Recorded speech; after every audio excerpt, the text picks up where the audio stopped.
Pero ang challenge kasi doon, yung self-discipline. Hindi naman ang nag-exam, ikaw pa rin naman yon. Automatic na! Masyadong na ngayon. Maganda. Para sa akin, Actually, Nicole, hindi namin gusto yung module. Mas madaling makita pero hindi nila ito natutunan ng sa kanilang sarili lamang. Sabi nga nila, kailangan mo magsunog ng kilay para matutunan mo ang lahat. Technology made our studying lives easier or magiging hybrid din talaga lahat ng classes sa bansa.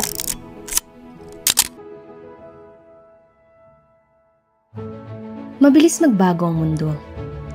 Habang umuusad ang panahon, nagbabago rin ang mga instrumento ng edukasyon. Noon, sapat na ang lapis, papel, chalkboard at Manila paper. Ngayon, isang click lang, may sagot ka na agad. Technology has always been around, but it became truly essential during the pandemic, when students and teachers had no choice but to switch to online classes. Pero habang mas madali ang pag-aaral, mas madali rin ba ang matuto? Sa eksklusibong dokumentaryong ito, nakapanayam namin ang 4 na individual. 2 magkaibang perspektibo, pero iisang tanong ang sasagutin. Paano nga ba nabago ng ICT ang edukasyon sa kasalukuyang panahon?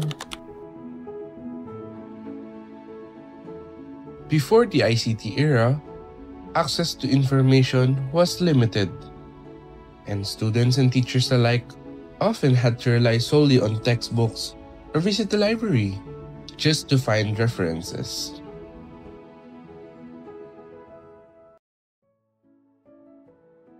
Teacher Mariam from San Roque Elementary School, who has been teaching for 30 years, recalls how things were back then. Noon, gumagamit kami ng tradisyonal na pagtuturo na kung saan ang gamit lamang namin noon ay chalk and board. Gumagamit din kami ng Manila paper para sa mga activities ng mga bata. Ito naman ang sagot ni Mikaela, isang 4th-year student nurse sa National University, nang tanungin tungkol sa pag-aaral noon bago ang ICT era. Yung pag-aaral noon, before maging high-tech lahat, if I remember, is pinapadala kami lagi ng books tsaka ng modules. So yung modules and yung books, parehas na may activities, pero sa book kami laging nagkumukuha ng reference materials para sa pagsagot. Para naman kay Teacher Sarah, tuturo na ng 19 years sa San Esteban Elementary School, mas simple ang pamamaraan noon. Bawa na lang yung pagtuturo sa physical sa silid-aralan. Yung mga guro noon at saka yung pag-aaral, lagi sila nakikita ng arapan. Para naman sa mga materials, noon naman ay may mga kanya-kanyang libro ang mga bata na kung saan ipinahihiram ng gobyerno. Sa likod ng mga simpleng paraan ng pagkatuto noon, hindi rin naging madali ang sitwasyon. So noon wala kaming mga projector, computer, or printer. Mano-mano lang nagawa namin noon gamit ng mga kartolina, pentel pen. Yung pagkatrabaho namin noon masyadong matagal. So mahirap maghanap ng dagdag na kaalaman dahil aklat lang yung pinagkukunan namin noon. For students, learning the traditional way also had its fair share of struggles. Yung challenges nung limited pa yung access sa gadgets noon was yung pagdadala talaga ng books and yung modules.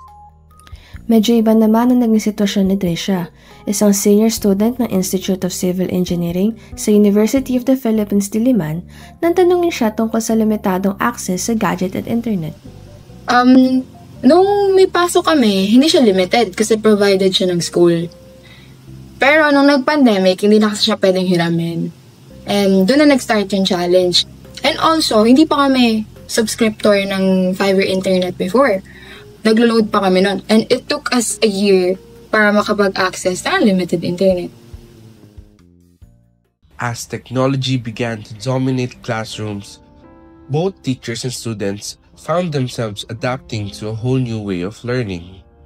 So gumagamit kami ng ng ICT sa pagtuturo namin kung saan ginagamit ito namin sa araw-araw tulad na lamang ng PowerPoint. Dahil nga sa primary lang ito, mas attractive ito para sa kanila. Mas okay sa amin ito dahil dito mas na-i-explain naming mabuti. Hindi mo na kailangan magsulat pa sa blackboard ng buong araw. Para kay Teacher Sara, mas dumali raw ang buhay ngayon. Mas mabilis at madali yung pag-access ng information. Isang click mo lang sa internet, makakahanap ka na ng maraming sources para sa mga aralin namin. With teachers now use ICT to teach more efficiently, students also discovered how much easier learning can be with just a click. It is very accessible at convenient para sa akin kasi kunyari sa phone ko, doon nakasave lahat ng files ko, yung reviewers ko, and pag kunyari may hindi ako maintindihan na procedure, pwede ako mag-search sa YouTube o kaya man sa Google. Sobrang laking tulong niya. Kasi, before nga, nung pandemic, you have to pick up your handouts. Ayun yung modules mo. Kukunin mo siya sa school every Monday. And since it is hardbound, it is a hard copy, limited lang yung nakalagay doon. Pero since online yung mode ng learning system, you can access everything in the palm of your hand. Pwede kang mag-deeper dive, pwede kang mag-advanced study. Kaya, ayun, mas nakatulong sa daily life ko yung ICT. Kumbaga, pinadali niya yung access ko for education. Habang patuloy na nag-evolve ang technology, we find ourselves needing to adapt. Micaela and Teacher Sara see the convenience ICT provides. Pero sabi nga nila, not all changes are easy. Teacher Miriam and Tricia mentioned the other side of the coin. I can say for me, mas madaling matuto ngayon kasi technology made our studying lives easier, more convenient para sa students kasi just one tap away yung mga reference materials o kaya man yung mga kailangan mong files. Sa part ko kasi bata pa ako marunong naman ako sa computer. Mahirap siguro doon sa mga pa-retired na. Katulad noon, mano-mano lang yung gano'n ng mga grades namin. Hindi katulad ngayon, Excel, tas nag-input lang kami ng mga grades ng mga bata. Napakadali. Automatic na.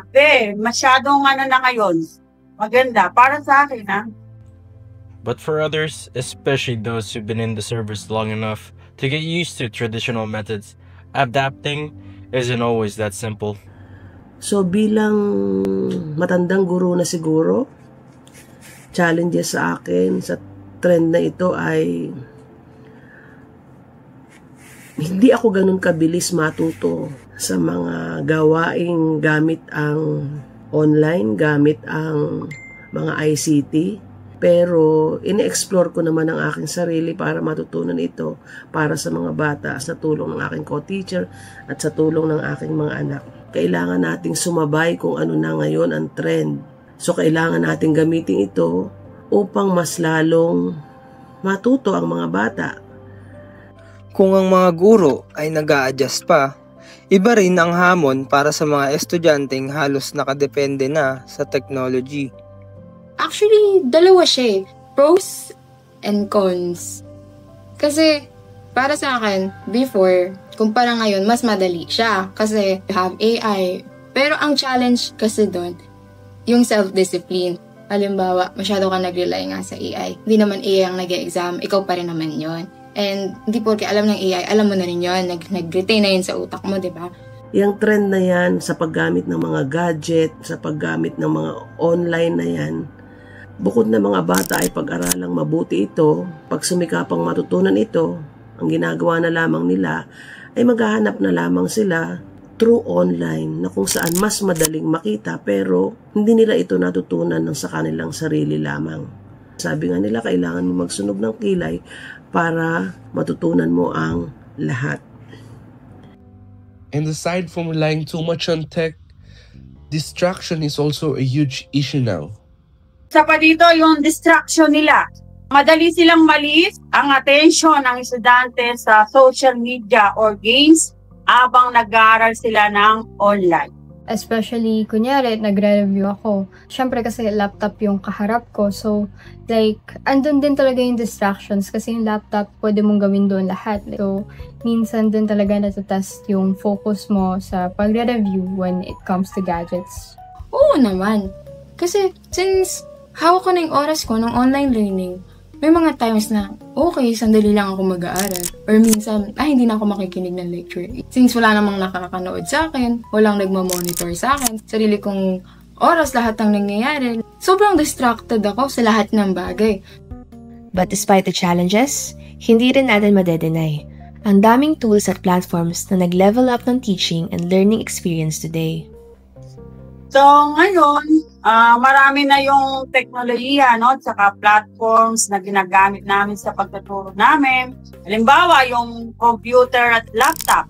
Para sa paggawa ng lesson plan, ginagamit namin yun. Presentation, worksheet, at mga pag-organize ng grades. Alos lahat ng digital na gawain ay dito namin ginagawa.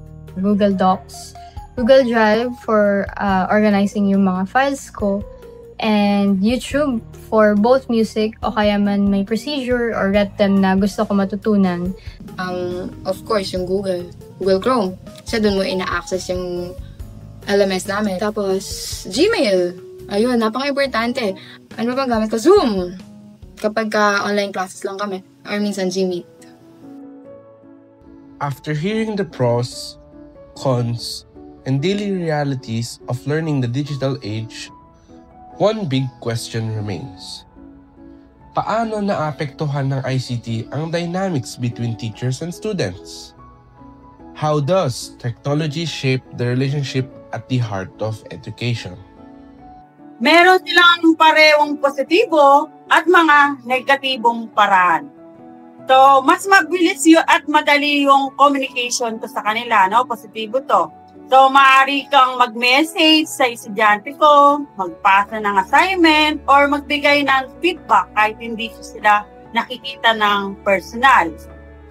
Makaka-apekto in a good way or in a positive way dahil nga dito, mas natututo sila. Mas naipapaliwanag ko ang mga lessons sa araw-araw namin. At alam ko, mas naiintindihan nila. When it comes to teaching and learning, siguro, mas madali kasi nagkakaroon kami ng focus, nagkakaroon kami ng mas malawak pang explanation para sa isang lesson kasi nga may naka-ready na kaming nagawa para sa araw na yun. But even with all these benefits, the teacher-student relationship isn't always perfect. Alongside the growth and connection comes challenge that both sides continue to navigate. So, eto yung mga negatibong epekto, bawas sa personal interaction. So, dahil sa online communication, minsan, hindi na ganoon ka-personal ang ugnayan ko sa kanila. Kaya mahirap mapansin agad ang problema nila o damdamin ng estudyante. Tsaka, hindi naman lahat pantay ang access. Merong estudyanteng nahihirapan dahil sa kakulangan sa gadget or internet na maaaring makaapekto sa relasyon dahil sa delay o pagkakaiba ng learning experience nila. From the student's point of view, they can see that technology can also serve as a bridge. I think ICT itself, it's already a bridge or a connector between the teachers and the classmate. Kumbaga, medium siya para mapadaan yung gustong ibigay ng teacher sa mga estudyante. Kasi dito sa National University, we use Microsoft Teams. So, sa MS Teams, pwede kang mag-connect na with professors from different departments o kaya man students from different departments o kaya man sa kabilang section. And it is really easy kasi halimbawa, tulad ngayon, may mga profs ako na nasa ibang bansa. Hindi naman napuputol yung klase namin kasi may online pa rin naman eh. Natututo pa rin ako. Kumbaga, talagang kailangan mo lang ng discipline. Kaya mas naging convenient din for everyone na hindi na nila kailangan gumising ng ganito kaaga para bumiyahe or hindi na nila kailangan bumiyahe ng matagal or ma-hassle sa traffic kasi may online classes naman na. A-attend ka ng lectures. Magre-reach out ka kapag wala kang maintindihan. Yun yung number 1 na dapat mangyari. Huwag ka tatakot mag-ask ng help. Kasi online learning is really prone to misunderstanding. Ibinahagi naman ng mga guro kung paano sila naikipag-communicate sa kanilang mga estudyante gamit ang technology, lalo na at pareho silang nagtuturo sa elementary. So dahil kami ay nasa primary pa, tulad ngayon ay grade 2, hindi naman masyado pang gumagamit nito dahil nga maliliit pa sila. More on parents pa rin ang kinakausap naming guro kung meron kaming kailangan na sabihin para sa kanila. Kung nahihirapan naman daw ang mga estudyante sa paggamit ng teknolohiya, may mga paraan daw para makatulong ang mga guro ayon kay Teacher Sara.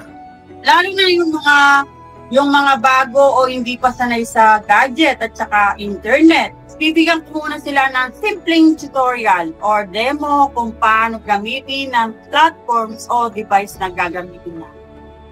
Nang tanungin naman sina Tricia at Micaela kung sa tingin nila ay makakasabay pa rin sila sa klase kung maging limitado man ang access nila sa gadgets sa internet, ito ang kanilang naging pahayag. No. As someone na nagtitake ng civil engineering, never akong pumuntang library para mag-browse ng hardbound books, tapos tumingin ng mga solutions sa pag-solve ng beams, sa pag-solve ng frames. No, I don't. Nag-search ako online. And also, I can talk to my profs. Mag-consult ako. I'll just book a consultation for them. Kung wala akong access sa gadgets o kaya sa internet, I feel like makakasabay ako konti. Pero syempre may mga delays paminsan-minsan. Yung kapag sa internet, kapag kunyari nag-search ka, magpa-pop up agad yung answer doon. Pero sa books kasi, you have to read it properly. And talagang challenging siya if kunyari, sobrang nakaka-overwhelm yung dami ng text sa book. Sa gitna ng mabilis na pagbabago sa ating mundo, nananatili ang isang mahalagang tanong. Ano nga ba ang hinaharap ng edukasyon? So sa tingin ko naman, yung future of learning ay magiging kombinasyon ng digital at saka traditional methods. Or tinatawag natin na blended learning. Kaysa maging fully digital sila. So I think fully digital, but not fully online. Kasi may mga bagay pa rin na cannot go past through the screen. Hindi mo kayang matutunan just by watching on a screen. Kasi para sa akin, as a student, mas okay para sa akin yung merong traditional means pa rin. Mahalaga pa rin yung face-to-face interaction. So, tulad ng pagsusulat sa papel, hands-on activity, mas nakakatulong ito sa critical thinking o memory retention o personal connection sa guro at sa klase nila. Kasi mas nakakapag-interact yung professor tsaka yung mga students with each other. So, namomonitor din yung mga students na nakikinig sila ng maayos, na hindi sila nakakatulog, and mas nakakapagturo sila ng maayos when they see the people listening to them. So, I think magkakaroon ng point na mag-i-integrate or magiging hybrid din talaga lahat ng classes sa bansa. Hindi pa rin mawawala ang traditional method sa pagtuturo kasi nasa puso at isipan na ng bawat guro ito dahil bago kami maging isang guro ay pinagdaanan namin ito at may mga panahon pa rin na talagang kailangan nating gumamit nito sa araw-araw na pagtuturo namin sa mga bata. Kung magpapatuloy ang pag-usbong ng ICT, anong klaseng silid-aralan kaya ang mabubuo natin? Isang mundo bang puno ng screens, puno ng data? O isang espasyong mas bukas, mas interactive, mas nakakaengganyo? Sa pagitan ng traditional at digital, saan kaya tutungo ang kinabukasan ng edukasyon sa Pilipinas? Kaya pa rin ba nating panatilihin ang puso sa pag-aaral, ang koneksyon ng guro at mag-aaral? Sa bawat pag-click, sa bawat module, sa bawat kwentong narinig natin. Nasa atin na kung paano natin sasagutin ito.